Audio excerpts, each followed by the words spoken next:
the US has failed in West Asia.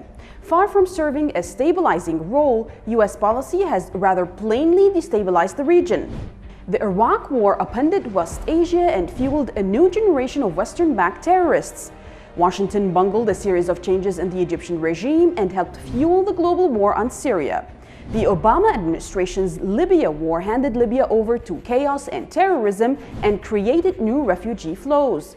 The US's long-standing support for Saudi Arabia, allegedly as a balance to Iran, has not only failed to roll back Iran's regional alliances, but it has also emboldened Riyadh to act aggressively against Yemen, causing an incremental genocide and then pick fights with several of its neighbors in the Persian Gulf. The US's fabricated effort to prevent terrorist safe havens ended up multiplying the number of ungoverned spaces as incubators for terrorist groups. US troops maintained in foreign countries to supposedly fight terrorism actually increased acts of terrorism, as Hillary Clinton's leaked emails exposed those terrorists as US proxies. A real re-evaluation of US policy toward this region is imperative. After decades of trying, Washington has failed in its primary objective. A new and enlightened policy framework should appreciate the glut of serious threats caused by flawed US warmongering policies in the region. It's about time Washington focused on diplomacy as a way to manage relations with regional actors, rather than military-centric approach that has failed so miserably that it has begun harvesting the lives of its own troops, who are seen as an occupation wherever they go. Welcome to the Mideastream. I'm Marwa Osman.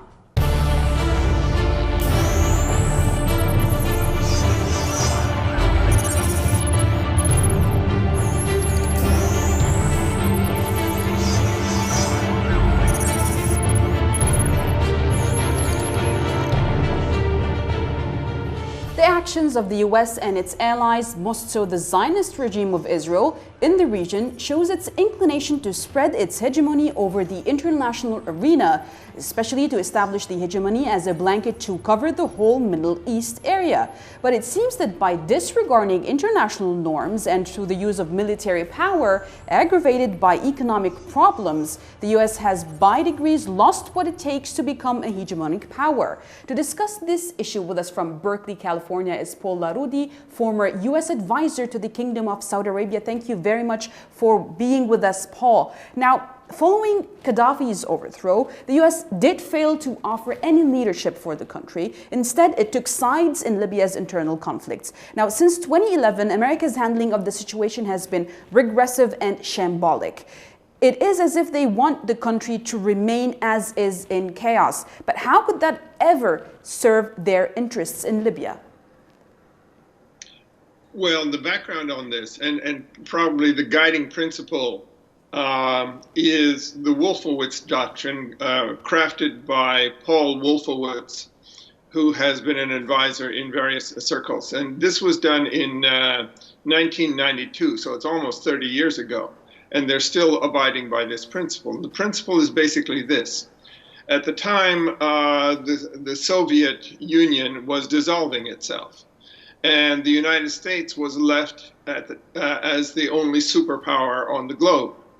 And the decision was made, well, the opportunity was there to dominate everyone. And in order to maintain that dominance, the Wolfowitz doctrine said, we must crush any power that has any semblance of presenting rivalry, opposition, or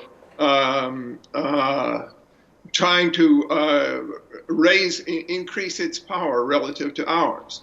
So it did that in a number of circles, and Gaddafi was one. Libya was one of these. Libya was organizing Africa. It was aiding Africa to get to regain, in practical terms, its independence. So Gaddafi needed to be overthrown, of course. But beyond that, the reason for the chaos in Libya and the United States taking the policy that it does to enforce that chaos and to leave Libya as a permanently destroyed area is the Wolfowitz doctrine, that they want other countries, all the countries on earth, if you like, to be as weak as possible relative to the United States. So taking sides and causing chaos and destruction there helps to assure that Libya will remain leaderless and insignificant in helping to organize other countries. Well, Paul, moving further east into Syria, Washington rallied the entire world against Syria for a global war on the country, even supported Al-Qaeda affiliated groups, even ISIS itself, as per the emails of Hillary Clinton that were leaked by WikiLeaks. Yet they still failed to make any viable political change other than physically occupying Syrian land to the east of the Euphrates and maybe bless the Turkish occupation to the northwestern part of the land, and also obviously always blessing the Israeli aggression, constant aggression against Syria.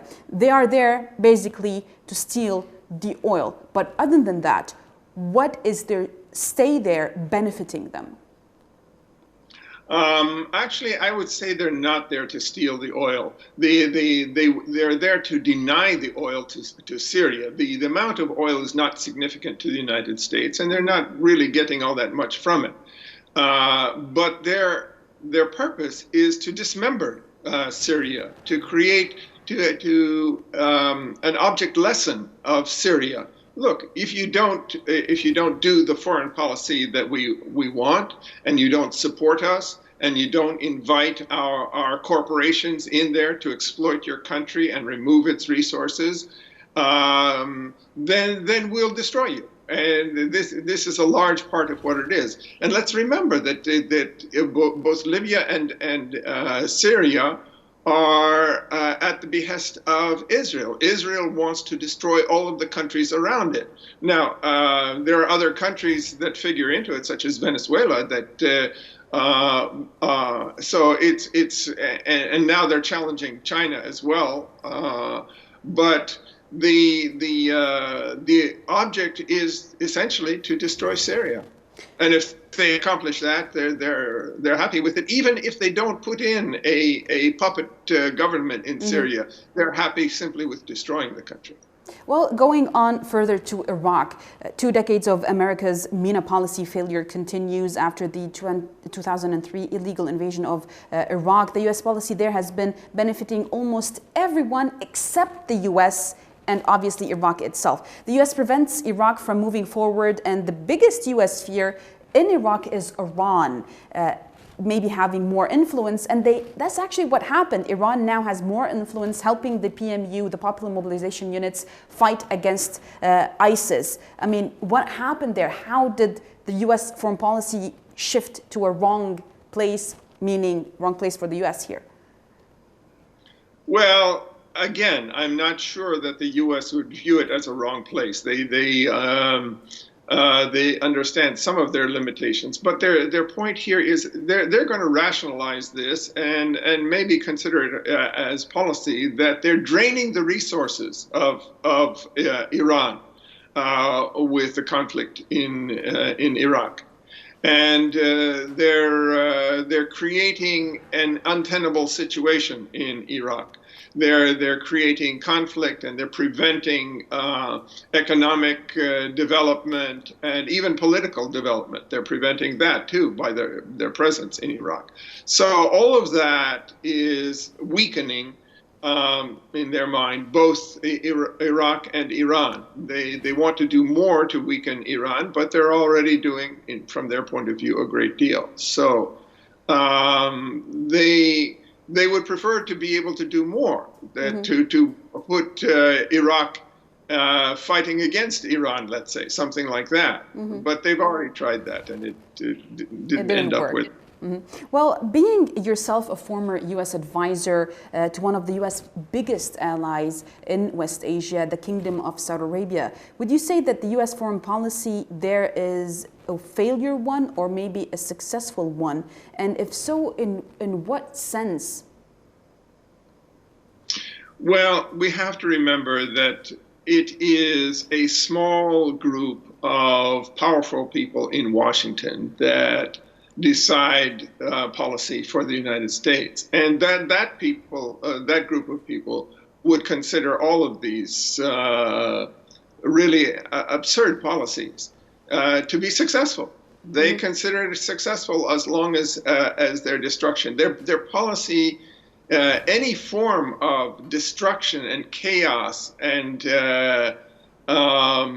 disruption is, to their mind, useful because it obeys the Wolfowitz doctrine, which is the main doctrine governing U.S. foreign affairs, and it is a Zionist initiated plan to create, especially in why is so much happening in the Middle East? It's not just because of the oil; it's because of Israel. Israel is we're doing this for Israel's sake. Israel is willing to fight its neighbors to the last American doing the job. So this is working from their point of view. They're all Zionists, and half of them are dual nationals. Well, despite the fact that they see it as working, the regional countries have been successful in creating a new access to fight this new form of colonialism back. I want to thank you very much from Berkeley, Paul Larudi, former U.S. advisor to the Kingdom of Saudi Arabia, for joining us to talk about the possibility of failures of the foreign policy of the U.S. in the West Asian region. Thank you very much for joining us. Please stay tuned for our next segment about Iraq.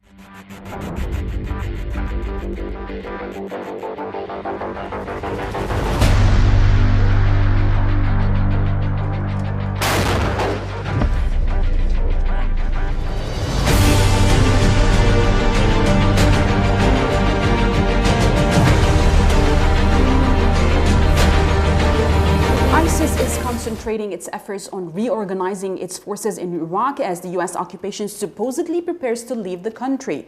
However, this resurgence at this particular point in time seems to only benefit the U.S. occupation and its so-called international coalition so as to refrain from leaving the country under the pretext of ISIS returning. Daesh re-emerges in Iraq as the country suffers economically in this following report. After the long fight against ISIS, Iraq is now struggling to win the peace and faces acute challenges in achieving stability. Witnessing the escalating tension between the United States and the Iraqi PMU from one side and Iran from the other after the assassination of Lieutenant General Qasem Soleimani and PMU Deputy Director Abu Mahdi al-Muhandis, and confronted with a resurgent ISIS, the Iraqi leadership is paralyzed by political deadlock and impending economic collapse. The recent downturn in oil prices and the fallout from COVID-19 has brought into focus the fragility of Iraq's financial situation, with the country's economy set to shrink by 10% this year. This economic pressure risks creating new instability and providing an opening for ISIS, which is already mounting an increasing number of attacks across rural parts of Iraq, focused on Diyala, Kirkuk, and Salahuddin provinces.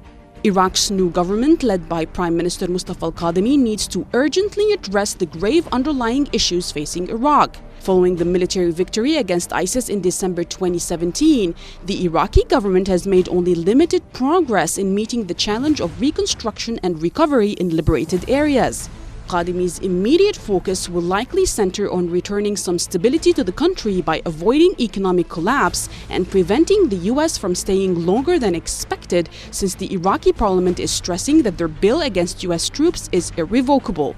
It is unrealistic to expect major economic, security, and political reforms in the current circumstances. However, pulling the country back from the abyss would be a significant achievement for Kadhimi, as ISIS seems to be re-emerging in the northern part of Iraq. It appears that ISIS is currently in the process of reorganizing towards the possibility of a future escalation inside Iraq. To delay the departure of its troops from Iraq, experts are concerned that the U.S. might use the ISIS resurgence pretext and spur it to rear its head again by escalating the fighting against the Iraqi Popular Mobilization units. Now, to discuss this issue with us from Beirut is Mohammed Abeid, political commentator. Thank you for being with us, Mohammed. Now, ISIS' current strategy in Iraq seems to be relinquishing territorial control and focusing on intensifying local activity in various provinces, especially to the north. By now, it is impossible not to pinpoint where the funding and the arming of ISIS is coming from. Do you think that the new Iraqi government will be able to at least block this new stream of terror? Well, first of all, the issue is within Iraq itself. To what extent can the Iraqi government unify and confront the obstacles that are being created, as you mentioned in the report by the United States administration. So the unity is extremely important, but at the time we see some bickering within the Iraqi groups themselves, between these groups and the Iraqi government. So first of all, the Americans are, the American administration is trying to sow seeds of conflict, and it's harvesting the outcome, instigating the situation even more with the economic problems, with supporting the demonstrators, and also with backing up ISIS. You have to take into account the whole situation in order to try to understand what the Americans are trying to do. The Americans have got to the point that they are no longer able to achieve, militarily speaking, their objectives. Therefore, they are resorting to economic problems created within countries. We see this in Iraq, we see this in Iran, we see this in Yemen, and we see this in Lebanon as well. Mm-hmm. So the economic weapon is being used. Basically, you have the issue of the demonstrations, which are being backed by the American administration as well. If anything happens to any demonstrator, you will immediately hear the voices of objection coming from the U.S. State Department, etc. This is exactly what happened at the end of last week when we saw a spiral of violence spurring again in Iraq. Iraq definitely seems to be headed for trouble after the renewed economic protests last week. Now, given the promises made by the current Prime Minister, Mustafa al-Kadhimi, might this violence be actually maybe another card being played by the US to try and submit the Iraqi government? They are pulling them towards submission and probably pulling the Prime Minister himself, don't you think? Well, there are some theories that the Americans, whenever they cannot achieve their objectives and control and have hegemony over any country, it is probable that they would just throw chaos into the streets of these countries, as you've seen through the economic problems and obstacles that are being created. We've seen this in the demonstrations and so. So I don't think the Prime Minister, no matter how much efforts he will be exerting, unless, which is extremely important, and also the corruption is also devastating the country from within, as this is another factor. So the Prime Minister can only achieve something if all these groups of the Iraqi people, there are a lot of divisions, there are a lot of different opinions. If any sort of unity can be achieved, I'm sure that they will be able to confront all these obstacles. But when you have these divisions and you have these different opinions, it is much easier to infiltrate and penetrate through the lines of these disagreements. Well, Mohammed, the real threat for now ISIS also re-emerging in Iraq, but the real threat against ISIS is obviously the popular mobilization units, which, by the way, the United States listed them on a terrorist organization list for some reason. But lately the PMU has been receiving a lot of backstabbing by the Iraqi intelligence agencies as per US demands. Are we looking at a possible internal clashes if such a scenario is to remain against the popular mobilization units? Yes, unfortunately, the Iraqis who are just having these disagreements and this bickering within Iraq that we talked about a little bit earlier, they are not realizing the real perils that are encountering them, and that they are very imminent. The ISIS is, as you've mentioned earlier in the program, that they were created by the US, as was stated by Clinton, and also was later underlined by current President Trump himself. So you have this threat that is just hovering over the country, but unfortunately you have all these divisions and all these backstabbing, and I mean, as though they are only just minding their own current and short-run political interests rather than that of the country. As I said earlier, it is the efforts of the friends of Iraq, basically maybe the Islamic Republic of Iran can do something in this regard. Any other friends, we know that Lebanon, Hezbollah can have some say in Iraqi, with Iraqi groups. So the efforts have to be made in order to try to create as much unity as possible in order to be able to confront all these threats that are being imposed by the American administration, as we talked about, the demonstrations, the instability, and also economic deterioration of the situation. Well, so one more thing was particularly interesting that has been happening in Iraq for the past couple of weeks till now. The Iraqi parliament, first of all, declared that their bill against the U.S. Troops that obliges the U.S. troops to leave Iraq is an irrevocable one. This is being said as the U.S. started pulling out from several of the military bases in Iraq. But how come this is happening now, especially after Trump had said that if you want me to leave, you're going to have to pay me to leave? Why is it happening right now? Well, the issue is quite delicate because Trump himself is opposing himself one way or another, because within his political electioneering, and so he pledged that he would withdraw from all other countries, and in order to get the troops back home.